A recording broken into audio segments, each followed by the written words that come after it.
दोस्तों ये कहानी है एक ऐसे ज़ॉम्बी की जिससे कोई इंसान तो छोड़िए एक कुत्ता भी नहीं डरता, बल्कि उल्टा उस ज़ॉम्बी में कुछ ऐसा खास होता है जिससे सभी लोग उससे अपने आप को कटवाना चाहते हैं। अब ऐसा क्या खास है उस ज़ॉम्बी में जिससे सभी लोग पैसे देकर उससे अपना कटवा रहे हैं? चलिए जानते हैं इस पूरी कहानी में। तो कहानी की शुरुआत में हम एक लड़के को देखते हैं।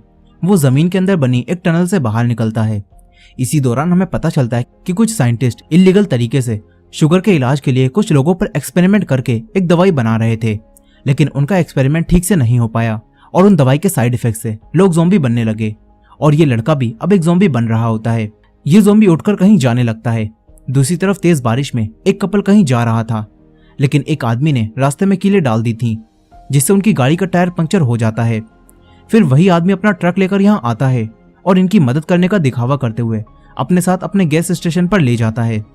इस आदमी का नाम जून होता है, जो कि अपनी प्रेग्नेंट वाइफ नामजो के साथ मिलकर ये गैस स्टेशन चलाता है। अब ये दोनों पति पत्नी मिलकर इनका लंबा बिल बना देते हैं और जब वो आदमी इन्हें पैसे देने से मना करता है तो तभी जून की बहन हाईगुल अपने हाथों में फावड़ा लेकर बाहर आती है और जून उससे कहता है कि क्या तुमने उसे मार डाला। ये सुनकर वो दोनों हस्बैंड वाइफ ये सोचने लगते हैं कि इन्होंने किसी कस्टमर को मार दिया है जिसने पैसे देने से मना किया था, और ये सोचकर वो दोनों आदमी तुरंत इन्हें पैसे देकर यहाँ से निकल लेते हैं। जून की वाइफ नामजो उन पैसों को लेकर एक तिजोरी में रखती है और उसमें ताला लगा देती है। नामजो किसी काम के लिए पैसे जमा कर रही होती है। वो अपने पति से कहती है कि अगर इन पैसों को हाथ भी लगाया तो मैं हाथ तोड़ दूंगी। उसका पति ललचाई नजरों से उन पैसों को देखता है और कहता है कि आज तो हमने बड़ा हाथ मारा है, कम से कम आज तो हमें मीट खाना चाहिए, लेकिन नामजो उसे डराकर भगा देती है। वहीं वो लड़का अब पूरी तरह से ज़ॉम्बी बन चुका होता है। वो इसी गाँव में आ जाता है। वो दो औरतों पर हमला करता है, लेकिन वो उन्हें पकड़ भी नहीं पाता और औरतें आराम से यहाँ से निकल जाती हैं। तभी कुछ बच्चे आकर इसके पत्थर मारते हैं और इससे मजे लेने लगते हैं। वो सोचते हैं कि ये कोई आवारा है जिसे ज्यादा ही चढ़ चुकी है। ये ज़ॉम्बी उनके पीछे जाता है, लेकिन ये ज़ॉम्बी उन बच्चों को भी नहीं पकड़ पाता। अब इसके सामने एक कुत्ता आ जाता है। ये ज़ॉम्बी कुत्ते को इस तरह घूरता है जैसे कुत्ते को अब दौड़ा दौड़ा कर मारेगा, लेकिन कुत्ता तो इसके पीछे ही पड़ जाता है। रास्ते में बैठे लोग इसे अजीब तरह से देखते हैं। इसके बाद जून के डैड मैनड्योक को दिखाया जाता है, जो कि गांव के सभी बुढ़े लोगों के साथ मिलकर एक गेम खेल रहे होते हैं। तभी यहाँ एक बुढ़े अंकल आते हैं और सबसे कहते हैं कि देखो मेरे उजड़े चमन पर फिर से बाल आ गए हैं। वो कहते हैं कि अब मेरी शादी होने वाली है। अब ये सब देखकर सभी बुढ़े लोग उन बुढ़े अंकल के पास चले जाते हैं। तभी मैनड्योक अपने हारे हुए पैसे उठाने लगते हैं, मगर एक अंकल उन्हें ये करता हुआ देख लेते हैं। लेकिन तभी वही कुत्ता उस ज़ॉम्बी को दौड़ाता हुआ यहाँ आ जाता है। मैनड्योक कुत्ते को भगाने के बहाने पतली गली से निकल लेते हैं। वो वहां से कुत्ते को भगाते हैं, लेकिन फिर उन्हें वॉशरूम के अंदर से कुछ आवाजें आने लगती हैं। जब वो अंदर जाकर देखते हैं तो यहाँ वही ज़ॉम्बी छुपा होता है। वो ज़ॉम्बी मैनड्योक को काटकर यहाँ से भाग जाता है। वहीं हाईगुल उस रैबिट की कब्र बनाकर जा रही थी, लेकिन तभी ज़ॉम्बी भागता हुआ उसकी तरफ आता है, मगर हाईगुल उसके एक किक मारती है जिससे वो वहीं रुक जाता है। तभी वही कुत्ता भी यहाँ आ जाता है। उसे देखकर हाईगुल भागती है। अब हाईगुल के पीछे ज़ॉम्बी और ज़ॉम्बी के पीछे ये कुत्ता पड़ा होता है। इन्हें दोबारा से भागता हुआ देखकर वही सारे आदमी कहने लगते हैं कि यहाँ कोई रेस चल रही है क्या। अब यहीं हाईगुल का एक और भाई मिन शहर में नौकरी जाने के बाद वापस गांव आ रहा होता है। तभी रास्ते में उसे हाईगुल दिखती है। वो हाईगुल को हाथ दिखाता है, लेकिन हाईगुल उसे पीठ दिखाकर भाग जाती है। फिर वो ज़ॉम्बी भी यहाँ आ जाता है और ज़ॉम्बी को देखकर मिन भी भागने लगता है और वो अपनी बहन से भी आगे निकल जाता है। तभी रास्ते में हाईगुल गिर जाती है और ये ज़ॉम्बी हाईगुल को पकड़ने वाला था, लेकिन तभी जून आकर अपने ट्रक से उसे उड़ा देता है। मगर अब ये सब डर जाते हैं। ये लोग सोचने लगते हैं कि कहीं वो लड़का टपक तो नहीं गया, लेकिन तभी वो ज़ॉम्बी दोबारा से उठता है और इन्हें देखकर घुर्राने लगता है। ये लोग सोचते हैं कि लगता है उसके दिमाग में चोट आई है। अब तभी वही कुत्ता यहाँ आने लगता है और उसके भौंकने की आवाज़ सुनकर वो ज़ॉम्बी यहाँ से भाग जाता है। अब ये सब यहाँ से चुपचाप निकल जाते हैं, लेकिन जून काफी डरा होता है। वो सोचता है कि कहीं वो लड़का यहाँ दोबारा आकर उसे जेल ना भिजवा दे। अब इसके बाद मिन नामजो को बताता है कि एक लड़का हाईगुल का पीछा कर रहा था। हाईगुल कहती है कि वो बस कोई आवारा था जो कि मेरे पीछे पड़ा था, लेकिन जून ने आकर उसे उड़ा दिया। अब तभी जून कहता है कि मैंने किसी को भी नहीं उड़ाया है। इसके बाद यहाँ इनके डैड भी वापस घर आ जाते हैं। उनके सर पर पट्टी बंधी होती है और उन्हें लाने वाला जून को बताता है कि इनके किसी कुत्ते ने काट लिया है, लेकिन तभी उनके डैड कहते हैं कि वो कोई कुत्ता नहीं था। इनके डैड एक वैन में चले जाते हैं, क्योंकि अब इनके डैड इसी वैन में रहते हैं और उनका सपना होता है कि वो हवाई घूमने जाएं। उन्होंने अपनी वैन में हवाई की कुछ पिक्चर्स भी लगा रखी होती हैं और रात में वो उन पिक्चर्स को देखते हैं। यहीं वो ज़ॉम्बी लड़का उस कुत्ते से बचकर भाग रहा था और अब वो इनके गैराज में आ जाता है। उसकी आवाज़ सुनकर हाईगुल गैराज में जाती है और पीछे से उसके डैड भी यहाँ आ जाते हैं। हाइगुल के डैड लाइट जलाते हैं तो देखते हैं कि ये तो वही लड़का है जिसने मेरे काटा था। वो हाइगुल से शावल लेकर उसे मारने जाते हैं। हाइगुल तुरंत जाकर अपने भाइयों को जगाती है। जून आकर देखता है तो उसके डैड इस लड़के को मार रहे थे, लेकिन अब उनका शावल टूट जाता है। मगर तभी जून आकर उस ज़ॉम्बी के एक फ्लाइंग किक मारता है, जिससे वो दीवार में चिपक जाता है और उसके सीने में एक रॉड घुस जाती है। पीछे से हाइगुल और नामजो भी हथियार लेकर आ जाते हैं, लेकिन अब ये सब सोचने लगते हैं कि जून ने फ्लाइंग किक मारकर उस लड़के को मार दिया। लेकिन तभी वो ज़ॉम्बी अपनी गर्दन उठाता है और अब ये पूरा परिवार उससे डरकर भागने लगता है। ये लोग बाहर आते हैं और उसे गैराज में कैद कर देते हैं। तभी जून देखता है कि ये तो वही लड़का है जिसे मैंने ट्रक से उड़ाया था। इन्हें लगता है कि वो यहाँ बदला लेने आया है, मगर मिन उसकी हरकतें देखकर समझ जाता है कि ये लड़का एक ज़ॉम्बी है। मिन सबको ज़ॉम्बी के बारे में समझाने के लिए ट्रेन टू बुसान फिल्म दिखाता है और अब ये सब समझ जाते हैं कि इनके डैड भी एक ज़ॉम्बी बन जाएंगे, क्योंकि इसी ज़ॉम्बी ने उनके काटा था। ये लोग अपने डैड से दूर खड़े हो जाते हैं। इनके डैड पूछते हैं कि अब मेरे साथ क्या होगा, और तभी नामजो उनकी एक फ्राइफैन मारकर उन्हें नॉकआउट कर देती है। ये सब मिलकर उन्हें उन्हीं की वैन में कैद कर देते हैं और वैन को बाहर से लॉक कर देते हैं। इसके बाद मिन रात भर बैठकर ज़ॉम्बी के बारे में रिसर्च करता है। फिर अगली सुबह वो सबको बताता है कि उसने ज़ॉम्बी के बीच सर्वाइव कैसे करें, इस पर रात भर रिसर्च करके ये गाइड बनाई है। वो सबको बताता है कि जब ज़ॉम्बी एक इंसान को काटता है तो धीरे धीरे उस इंसान के अंदर ज़ॉम्बी वायरस फैलने लगता है और वो इंसान भी ज़ॉम्बी बन जाता है। अब दूसरी तरफ हम इनके डैड को देखते हैं, जिन्हें अब होश आ जाता है, लेकिन वो कोई ज़ॉम्बी नहीं बने थे, बल्कि वो तो बिल्कुल ठीक थे। वो वैन के ऊपर खुले रास्ते को देखकर वहां से निकल जाते हैं। घर में मिन जून से कह रहा होता है कि हमें डैड को जान से मार देना चाहिए क्योंकि वो ज़ॉम्बी बन जाएंगे, मगर तभी इनके डैड ऊपर आ जाते हैं। उन्हें देखकर सभी लोग एकदम शांत हो जाते हैं। इनके डैड बिल्कुल ठीक थे और वो ब्रेकफास्ट करने के लिए बैठ जाते हैं, मगर सबको लगता है कि वो ज़ॉम्बी बन चुके हैं। नामजो फिर से उनके फ्राइफैन मारकर उन्हें नॉकआउट करने के लिए तैयार हो जाती है। अब तभी वो अपना मुंह खोलते हैं और तभी मिन आकर उन पर हमला कर देता है। वो अपने डैड को ज़ॉम्बी समझकर उन्हें बेहोश कर देता है। ये देखकर जून उसे दौड़ा दौड़ा कर मारता है और घर से बाहर निकाल देता है। वहीं दूसरी तरफ वो ज़ॉम्बी वहीं अब भी कैद होता है और मजे से गोभी खा रहा होता है। फिर हाइगुल उसके पास आती है और देखती है कि ये तो मजे से गोभी खा रहा है। उसे लगता है कि ये ज़ॉम्बी शाकाहारी है। हाइगुल उससे बात करती है, लेकिन वो ज़ॉम्बी था, वो अपने मजे से गोभी खाता रहता है। हाइगुल उसका नामकरण करके उसे जोंग भी नाम देती है। अब अगले दिन हम इनके डैड को देखते हैं, जो कि वॉशरूम में होते हैं, और वो देखते हैं कि वो तो फिर से जवान होने लगे हैं। वो भागकर गांव के सारे बुड्ढों को इकट्ठा करते हैं और उन्हें दिखाते हैं कि वो फिर से जवान हो रहे हैं। वो अपने आप को मिरर में देखते हैं तो पाते हैं कि उनके भी उजड़े चमन पर फिर से काले बाल आने लगे हैं। और ये सब देखकर उनके सारे बुड्ढे दोस्त उनसे पूछते हैं कि तुम कौन सा च्यवनप्राश खाते हो, हमें भी तो बताओ।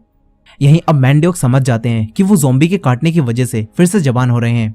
वहीं दूसरी तरफ हाइगुल और नामजो उस ज़ॉम्बी के पास ही होती हैं। यहाँ नामजो उस ज़ॉम्बी को खतरा समझकर उसके सारे दांत निकाल देती है ताकि वो किसी को भी ना काट पाए। लेकिन थोड़ी देर बाद जब इनके डैड यहाँ आते हैं तो वो काफी खुश होते हैं। उन्हें तो हमेशा जवान रहने के लिए एक चलती फिरती दवाई मिल गई है। वो खुशी से नाचने लगते हैं। बाहर खड़े उनके दोनों बेटे जब उन्हें देखते हैं तो सोचते हैं कि ज़ॉम्बी वायरस उनके डैड के शरीर में फैलने लगा है, इसीलिए वो ऐसी हरकतें कर रहे हैं। अब थोड़ी देर बाद वही अंकल इनके पास आते हैं जिनकी जल्दी शादी होने वाली है। वो अंकल मैंड्योक से कहते हैं कि मुझे भी फिर से जवान कर दो, मैं तुम्हें पैसे देने के लिए भी तैयार हूँ। अब ये सुनकर मैंड्योक को आइडिया आता है कि वो इस तरह पैसे इकट्ठा करके हवाई जा सकता है। वो ये काम करने के लिए तैयार हो जाते हैं, लेकिन मिन छुपकर उनकी ये सारी बातें सुन लेता है। फिर उसके दिमाग में भी एक आइडिया आता है। अगले दिन सभी बुड्ढे अपने आप को जवान करवाने के लिए पैसे लेकर मैंड्योक के पास आ जाते हैं। फिर मैंड्योक उन्हें ज़ॉम्बी के पास ले जाता है, लेकिन वो देखता है कि यहाँ तो ज़ॉम्बी है ही नहीं। वहीं मिन उस ज़ॉम्बी को ट्रक में डालकर शहर ले जाने लगता है ताकि वो इस जवान बनाने वाले ज़ॉम्बी को बेचकर पैसे कमा सके। लेकिन बीच रास्ते में ही उसे पुलिस रोक लेती है, मगर इन दोनों पुलिस ऑफिसर्स में से एक को मिन जानता था, इसलिए मिन उनसे बचने लगता है। लेकिन पुलिस ऑफिसर के दूसरे साथी को मिन पर शक हो जाता है। वो जब ट्रक चेक करता है तो उन्हें यहाँ ज़ॉम्बी मिल जाता है। ये देखकर वो लोग ज़ॉम्बी और मिन दोनों को पुलिस स्टेशन ले जाते हैं। वो लोग ज़ॉम्बी की फोटो लेने लगते हैं। उन्हें ज़ॉम्बी बिल्कुल नॉर्मल लग रहा होता है, लेकिन मिन उनसे कहता है कि ये एक ज़ॉम्बी है। ये सुनकर पुलिस चीफ को लगता है कि मिन कोई मजाक कर रहा है, इसीलिए उनकी सनक जाती है। वो मिन को मारने वाले थे, लेकिन दूसरा पुलिस ऑफिसर उन्हें रोक लेता है। अब तभी पुलिस स्टेशन में मिन के डैड हाइगुल और नामजो भी आ जाते हैं। मिन के डैड अपने असली बेटे को भूलकर ज़ॉम्बी को अपना नया बेटा बना लेते हैं और पुलिस ऑफिसर्स और पुलिस चीफ से कहते हैं कि वो मेरा बेटा है। पुलिस ऑफिसर सुनकर चौंक जाते हैं कि ये सब कब हुआ, क्योंकि वो लोग इनकी फैमिली को अच्छे से जानते थे। अब मैंडोक ज़ॉम्बी को पुलिस स्टेशन से छुड़ाकर ले जाता है, लेकिन एक पुलिस ऑफिसर उसके फिंगरप्रिंट्स को ले लेता है। अब रात में मैंडोक अपने बेटे को बताता है कि इसके काटने से वो फिर से जवान होने लगा है और अब वो हवाई घूमने जाने वाला है। लेकिन वहीं दूसरी तरफ हाइगुल देखती है कि ज़ॉम्बी अब गोभी नहीं खा रहा। फिर हाइगुल देखती है कि उसके तो दांत किसी ने तोड़ दिए हैं। वो जाकर सबको ये बताती है और अब इनके डैड का हवाई जाने का सपना टूट जाता है।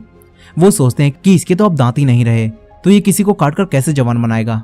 लेकिन तभी उनके सारे बुढ़े दोस्त अपना कटवाने यहाँ चले आते हैं और मैंडोक तुरंत गांव के सबसे बूढ़े आदमी को आवाज लगाता है, क्योंकि उन अंकल के पास नकली दांत थे। अब मैंडोक वो नकली दांत ज़ॉम्बी को लगाकर बुढ़े लोगों के हाथ कटवाने के लिए उन्हें हाथ अंदर डालने के लिए कहते हैं। सभी बुढ़े अंकल हाथ अंदर डालने से काफी डर रहे थे। तभी गांव के सबसे पुराने आदमी कहते हैं कि मैं सबसे पहले जाऊंगा, लेकिन उन्हें चलता देखकर बाकी लोग सोचने लगते हैं कि इनके आने तक तो सुबह हो जाएगी। इसलिए अब दूसरे बुढ़े अंकल अपना हाथ अंदर डाल देते हैं, मगर ज़ॉम्बी इनके हाथ पर नहीं काटता। तभी नामजो उसके हाथ पर केचप डालती है और फिर ज़ॉम्बी उनके हाथ पर काट लेता है। अब सारे बुढ़े लोग उन अंकल को बाहर खींचते हैं और दूसरी तरफ वो लोग ज़ॉम्बी को अपनी तरफ खींच रहे थे। सारे बुढ़े मिलकर किसी तरह बुढ़े अंकल को ज़ॉम्बी से छुड़ा लेते हैं, लेकिन अब ये सब देखकर वो बुढ़े लोग काफी डर जाते हैं और यहाँ से जाने लगते हैं। लेकिन गांव के सबसे पुराने आदमी अब भी अपना कटवाना चाहते थे और उन्हें देखकर बाकी सब भी वापस आ जाते हैं।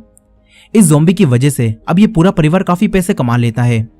नामजो सारे पैसों को उसी बॉक्स में रखकर उसमें लॉक लगा देती है। अब अगली सुबह गांव के सभी बुढ़े काफी खुशी से बाहर आते हैं और देखते हैं कि वो तो फिर से जवान होने लगे हैं। उनके अंदर फिर से ताकत बढ़ रही होती है। सारे बुढ़े अब जवान होने से काफी खुश थे। वो पूरे गांव में भाग रहे थे, लेकिन दूसरी तरफ नामजो, जून, मिन और हाइगुल को पता चलता है कि इनके डैड इन्हें चूना लगाकर भाग गए हैं, यानी कि वो नामजो के सारे पैसे चुराकर हवाई घूमने चले गए हैं। जून जाकर उनकी वैन को देखता है जो कि अब बिल्कुल खाली हो गई होती है। अब ये सब उदास हो जाते हैं, लेकिन मिन मौके का फायदा उठाकर ज़ॉम्बी को पकड़कर यहाँ से ले जाने लगता है। तभी नामजो उसके सामने आ जाती है और फिर नामजो उसे भगा भगा कर सबक सिखाती है। हाइगुल इस ज़ॉम्बी को पकड़कर अपने साथ कहीं ले जाने लगती है। वहीं गांव के सारे बुड्ढे जो कि अब जवान हो रहे थे, वो जाकर अपने बेटों और दूसरे आदमियों को भी ये सब बताते हैं। दूसरे आदमी उनसे पूछते हैं कि क्या आप सबने अपना कटवाने के लिए पैसे दिए थे। वो सारे बुड्ढे हाँ करते हैं और ये जानकर उनके बेटे हथियार लेकर जून के घर की तरफ जाने लगते हैं। ऐसा लगता है कि इन्हें पता चल गया है कि जून अपनी फैमिली के साथ मिलकर इनका काट रहा था।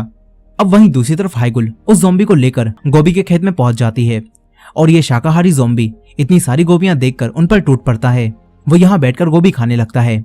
हाइगुल उसे अपना नाम लेना सिखाती है, लेकिन वो हाइगुल का नाम भी नहीं ले पा रहा था, इसलिए हाइगुल उसकी गोभी छीनकर भाग जाती है। ज़ॉम्बी अपनी गोभी लेने के लिए हाइगुल के पीछे जाता है। इसी दौरान वो दोनों गिर जाते हैं। तभी जून आकर ज़ॉम्बी की एक और फ्लाइंग किक मारता है। उसे लगता है कि ज़ॉम्बी हाइगुल को काटने वाला था। अब इसके बाद ये दोनों देखते हैं कि कई सारे लोग हथियार लेकर उनके घर की तरफ जा रहे हैं। वहीं नामजो अब भी मिन को दौड़ा दौड़ा कर मार रही थी। तभी ये दोनों जून को देखते हैं जो कि भागता हुआ इनकी तरफ आ रहा था। वो इनसे कहता है कि भागो, और तभी नामजो और मिन उनकी तरफ आ रहे लोगों को देखते हैं। ये सब तुरंत ही अपने घर में आकर छुप जाते हैं।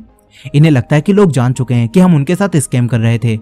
लेकिन तभी उन लोगों में से वही अंकल बाहर आते हैं जिनकी जल्दी ही शादी होने वाली है। वो जून से कहते हैं कि बाहर आओ, देखो मैं कितने सारे नए कस्टमर लाया हूँ। यानी कि ये सारे आदमी भी यहाँ अपना कटवाने आए हैं। मिन समझ जाता है कि पैसा कमाने का टाइम आ चुका है, इसलिए वो बाहर आता है और सबसे लाइन लगाने के लिए कहता है। फिर सब लोग पैसे देकर अपने आप को ज़ॉम्बी से कटवाने लगते हैं। धीरे धीरे और भी ज्यादा लोग यहाँ आने लगते हैं और इस तरह ये सब खूब पैसे कमाते हैं। नामजो का खाली हुआ पैसों का बॉक्स फिर से भर जाता है और अब ये लोग इस ज़ॉम्बी को गैराज से अपने डैड की वैन में शिफ्ट कर देते हैं। मिन उसे नए दांत गिफ्ट करता है जिससे वो ज़ॉम्बी खूब मजे से गोभी खा सके। हाइगुल उसे बार्बर की शॉप पर ले जाती है और उसका लुक ठीक करवाती है। वो उसे नए कपड़े भी दिलाती है, लेकिन एक ज़ॉम्बी अब भी ज़ॉम्बी ही था। वो कोई भी काम ठीक से नहीं कर पाता। यहीं ये सब इतने पैसों से अपने गैस स्टेशन को फिर से नया करवा देते हैं। फिर रात में ये सब बैठकर खुशी से अच्छा डिनर करते हैं। मगर इसके बाद जब हाइगुल ज़ॉम्बी को वैन में छोड़ने जा रही थी तो वो मिन को बात करते हुए सुन लेती है, जो कि किसी को इस ज़ॉम्बी को सौंपने के बारे में बात कर रहा था। वहीं अगले दिन पुलिस स्टेशन में एक पुलिस ऑफिसर उस ज़ॉम्बी के फिंगरप्रिंट से ये पता लगा लेता है कि वो ज़ॉम्बी मैनड्योक का बेटा नहीं है। वो पुलिस ऑफिसर समझ जाता है कि मैनड्योक उस समय पर झूठ बोल रहा था। अब इसके बाद हम एक चर्च में उन्हीं बुढ़े अंकल को देखते हैं जिनकी फाइनली अब शादी हो रही होती है। लेकिन अब यहाँ उन सभी लोगों को काफी गर्मी लगने लगती है जिन्हें ज़ॉम्बी ने काटा था। वहीं दूसरी तरफ हाइगुल उस ज़ॉम्बी को कई सारी गोभियां और केचप पकड़ाकर उसे यहाँ से जाने के लिए कहती है, क्योंकि वो समझ चुकी थी कि मिन इस ज़ॉम्बी को शहर ले जाकर इसे बेचने वाला है। हाइगुल इस ज़ॉम्बी को यहाँ से जाने के लिए कहती है, लेकिन ये ज़ॉम्बी हाइगुल के पीछे ही आने लगता है। तभी हाइगुल उस पर चिल्लाती है और यहाँ से चली जाती है। वहीं मिन जब ज़ॉम्बी को ले जाने के लिए उसके पास आता है तो देखता है कि ज़ॉम्बी तो यहाँ से गायब हो चुका है। अब मिन ज़ॉम्बी को पूरे गांव में ढूंढने लगता है। मिन को ये ज़ॉम्बी जंगलों में यहीं खड़ा मिलता है। मिन ज़ॉम्बी को अपने साथ ले जाकर सियोल शहर ले जाने लगता है, लेकिन अब वो सभी लोग ज़ॉम्बी बनने लगते हैं जिन्हें इस ज़ॉम्बी ने काटा था। वहीं चर्च में जब बुढ़े अंकल को अपनी वाइफ को किस करने के लिए कहा जाता है तो वो अपनी वाइफ के काट लेते हैं, क्योंकि वो भी अब ज़ॉम्बी बन गए थे। अब देखते ही देखते सारे बुढ़े ज़ॉम्बी बनकर दावत का खाना खाने के बजाय लोगों को मारकर खाने लगते हैं। वो लोग पूरे चर्च में तबाही मचा देते हैं। फिर ज़ॉम्बी चारों तरफ फैलकर दूसरे लोगों पर भी हमला कर देते हैं। दूसरी तरफ मिन को भी कई सारे ज़ॉम्बी दिखते हैं और वो डरकर अपने ज़ॉम्बी को यहीं छोड़कर भाग जाता है। वहीं हाइगुल वैन में बैठकर अपने ज़ॉम्बी को याद कर रही थी। तभी यहाँ एक और ज़ॉम्बी आ जाता है। हाइगुल डरकर जून और नामजो के पास जाती है, लेकिन वो ज़ॉम्बी इन लोगों की तरफ आने लगता है। तभी नामजो इसके एक हेडशॉट मारकर इसे भी नॉकआउट कर देती है। मगर तभी वही पुलिस ऑफिसर यहाँ आ जाता है कि ये लोग इस आम इंसान को जान से मारने की कोशिश कर रहे हैं।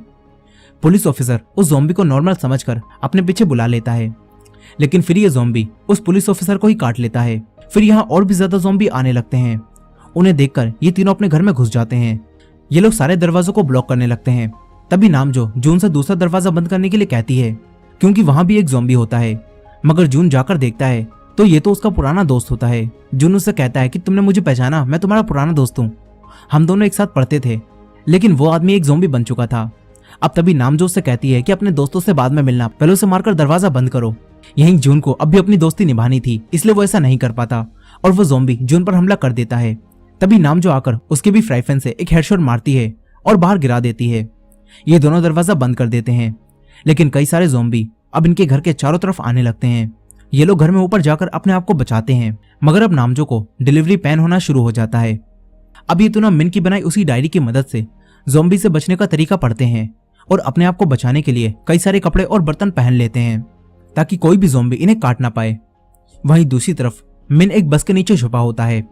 यहाँ चारों तरफ ज़ॉम्बी ही ज़ॉम्बी होते हैं। अब तभी मिन के फोन पर किसी की कॉल आती है। फोन रिंग होने की आवाज सुनकर सारे ज़ॉम्बी उसकी तरफ आने लगते हैं। मिन तुरंत ही फोन को दूसरी तरफ फेंक देता है, जिससे सारे ज़ॉम्बी वहीं चले जाते हैं। मिन बचकर भागता है और एक ट्रक उठा लेता है। वो ट्रक लेकर अपने घर की तरफ जाने लगता है। अब रात हो जाती है। इनके घर के बाहर अब भी कई सारे ज़ॉम्बी घूम रहे होते हैं। कुछ ज़ॉम्बी अंदर भी आ चुके थे। यहीं ये लोग ऊपर छुपकर बैठे हुए थे। तभी नामजो को पैन होता है और इससे उसकी चीख निकल जाती है और नीचे के ज़ॉम्बी उसकी आवाज को सुन लेते हैं। ज़ॉम्बी अब ऊपर आने लगते हैं और जिस रास्ते को इन्होंने ब्लॉक किया था ज़ॉम्बी उसे पार करने ही वाले थे, इसलिए अब ये तीनों विंडो से छत पर जाने लगते हैं। तभी नामजो को अपने पैसों का बॉक्स याद आता है। वो अपने पैसों का बॉक्स लेने चली जाती है और आते वक्त उस पर ज़ॉम्बी हमला कर देते हैं, लेकिन किसी तरह वो ज़ॉम्बी से बचकर छत पर पहुंच जाती है। वो लोग छत से होते हुए वैन के ऊपर आ जाते हैं और वैन के ऊपर बने रास्ते से वैन में चले जाते हैं। तभी यहाँ मिन भी आ जाता है और सारे ज़ॉम्बी का ध्यान अपनी तरफ कर लेता है। मिन उन ज़ॉम्बियों पर फायर क्रैकर से हमला करता है, लेकिन जून उससे कहता है कि अबे रुक जाइए, क्या कर रहा है, ये गैस स्टेशन है, इससे यहाँ आग भी लग सकती है। लेकिन जब तक मिन को ये बात याद आती है तब तक उस ट्रक में रखे सारे पटाखे जलने लगते हैं। वो तुरंत ही ट्रक से बाहर निकल जाता है। इसके बाद ट्रक में रखे सारे पटाखे जलने लगते हैं और फिर यहाँ आतिशबाजी शुरू हो जाती है। लेकिन इस आतिशबाजी को देखकर दूर खड़े ज़ॉम्बी भी इनके घर की तरफ आने लगते हैं। इनमें वही सबसे पहला ज़ॉम्बी भी था और वो भी इनके घर की तरफ आने लगता है। वहीं वो सब ज़ॉम्बी से छुपे हुए थे, लेकिन अब नामजो को और भी ज्यादा पेन होने लगता है। इसलिए अब नामजो को हॉस्पिटल ले जाने के लिए वो लोग वैन को ट्रक से जोड़कर यहाँ से निकलने का प्लान बनाते हैं। मिन और जून अपने ऊपर ज़ॉम्बी के कपड़े डाल लेते हैं, जिससे उनके अंदर से ज़ॉम्बी जैसी स्मेल आने लगती है। इसके बाद वो लोग ज़ॉम्बी की एक्टिंग करते हुए अपने ट्रक तक जाते हैं। वो दोनों ट्रक में बैठ जाते हैं, लेकिन उन्हें ट्रक स्टार्ट करने के लिए उसकी चाबी नहीं मिलती। तभी जून को याद आता है कि चाबी तो घर में ऊपर रखी है। अब इन दोनों से गलती से ट्रक की लाइन ऑन हो जाती है और ज़ॉम्बी इन्हें देखकर इनकी तरफ आने लगते हैं। ये लोग तुरंत ही लाइट को ऑफ करते हैं, लेकिन सारे ज़ॉम्बी ट्रक के पास आकर उन पर हमला कर देते हैं। तभी हाइगुल एक चैंसो लेकर बाहर आती है और ज़ॉम्बी को अपनी तरफ बुलाकर उन पर हमला कर देती है, मगर इसी दौरान वो गिर जाती है। तभी वही सबसे पहला ज़ॉम्बी बीच में आकर हाइगुल को बचा लेता है। इसी दौरान एक ज़ॉम्बी छत पर पहुंच चुका था और यहाँ वो कई सारी वायर्स के बीच में आ जाता है, जिससे शॉर्ट सर्किट होता है और यहाँ पार्टी सॉन्ग और लाइट्स ऑन हो जाती हैं। इसके बाद सारे ज़ॉम्बी लाइट की तरफ अट्रैक्ट होकर सॉन्ग की बीट पर डांस करने लगते हैं। मौके का फायदा उठाकर जून घर के अंदर जाने लगता है, लेकिन तभी लाइट्स ऑफ हो जाती हैं और गाना रुक जाता है। फिर ज़ॉम्बी जून को देखकर उसकी तरफ बढ़ने लगते हैं, लेकिन तभी नामजो की इसी वक्त यहीं डिलीवरी हो जाती है और बेबी के रोने की आवाज सुनकर सारे ज़ॉम्बी वैन की तरफ जाने लगते हैं। जून किसी तरह घर के अंदर जाता है, वो ज़ॉम्बी को मारकर ऊपर आ जाता है। दूसरी तरफ ज़ॉम्बी गैराज के अंदर घुस चुके थे। एक ज़ॉम्बी वैन में आने वाला था, मगर तभी हाइगुल आकर उसे यहाँ से भगा देती है। हाइगुल अब अपने ज़ॉम्बी के साथ मिलकर दूसरे ज़ॉम्बी को वैन से दूर रखती है। यहीं जून ट्रक की चाबी उठा लेता है, लेकिन कई सारे ज़ॉम्बी उसे पकड़ लेते हैं। जून वो चाबियां मिन की तरफ फेंकता है। मिन चाबियां कैच कर लेता है, लेकिन अब जून का बचना काफी मुश्किल होता है। वो अपने भाई मिन से कहता है कि मेरी वाइफ और मेरे बच्चे का ख्याल रखना। इसके बाद ऐसा लगता है कि जून को ज़ॉम्बियों ने मार डाला और ये देखकर मिन गुस्से से ट्रक चालू करता है और ज़ॉम्बियों पर चला देता है। ट्रक वैन से जुड़ा था, इसलिए वैन भी आगे बढ़ने लगती है। हाइगुल वैन में आ जाती है। वो अपने ज़ॉम्बी दोस्त को भी अंदर आने के लिए कहती है, लेकिन वो ज़ॉम्बी दोस्त अब बाहर रुककर दूसरे ज़ॉम्बीज को वैन से दूर करने लगता है। वहीं मिन ज़ॉम्बी से बचते हुए ट्रक चला रहा था, लेकिन तभी ट्रक गैस स्टेशन से टकरा जाता है और पेट्रोल नीचे गिरने लगता है। वो ट्रक आगे बढ़ाता है और ज़ॉम्बीज पर पेट्रोल की बारिश होने लगती है। अब तभी जून भी जिंदा वापस आ जाता है। इसके बाद ये दोनों ट्रक लेकर यहाँ से निकल जाते हैं। ट्रक के साथ वैन भी चली जाती है, लेकिन हाइगुल का ज़ॉम्बी दोस्त यहीं रह जाता है, इसलिए हाइगुल को काफी दुख होता है। यहीं ये ज़ॉम्बी भी अब ठीक हो गया था और वो हाइगुल का नाम लेता है और ये देखकर बाकी सारे ज़ॉम्बी उस पर हमला कर देते हैं। लेकिन अब ये ज़ॉम्बी अपने लाइटर से यहाँ आग लगा देता है और फिर यहाँ एक ब्लास्ट होता है, जिससे ये पूरी जगह तबाह हो जाती है। लेकिन हाइगुल और बाकी सब सही सलामत यहाँ से निकल गए होते हैं। अब सुबह वो लोग इस शहर से बाहर जा रहे थे, लेकिन तभी जून भी एक ज़ॉम्बी बनने लगता है, क्योंकि उसे भी ज़ॉम्बियों ने काट लिया था। ये देखकर मिन ट्रक से उतरता है और जून को अंदर कैद कर देता है, लेकिन अब इन्हें समझ नहीं आता कि ये सब क्या करें।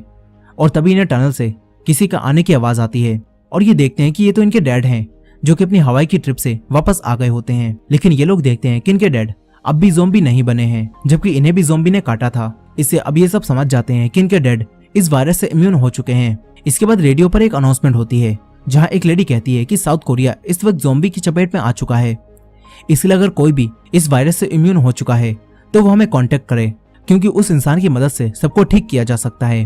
अब ये सुनकर ये लोग अपने डैड की मदद से सबको ठीक करने का फैसला करते हैं।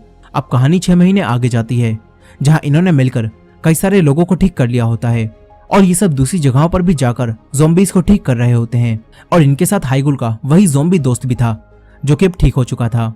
यहाँ अब सभी लोग काफी खुश थे, सिवाय एक इंसान के, क्योंकि उनकी हालत अब भी खराब थी, और वो थे इनके डैड, क्योंकि उन्हें हर एक ज़ॉम्बी के हाथ पर काट कर उसे ठीक करना पड़ रहा था। वो ज़ॉम्बी के हाथ पर काटते हैं और ज़ॉम्बी वापस नॉर्मल इंसान बन जाता है, और इसी एंडिंग के साथ ये कहानी यहीं खत्म हो जाती है।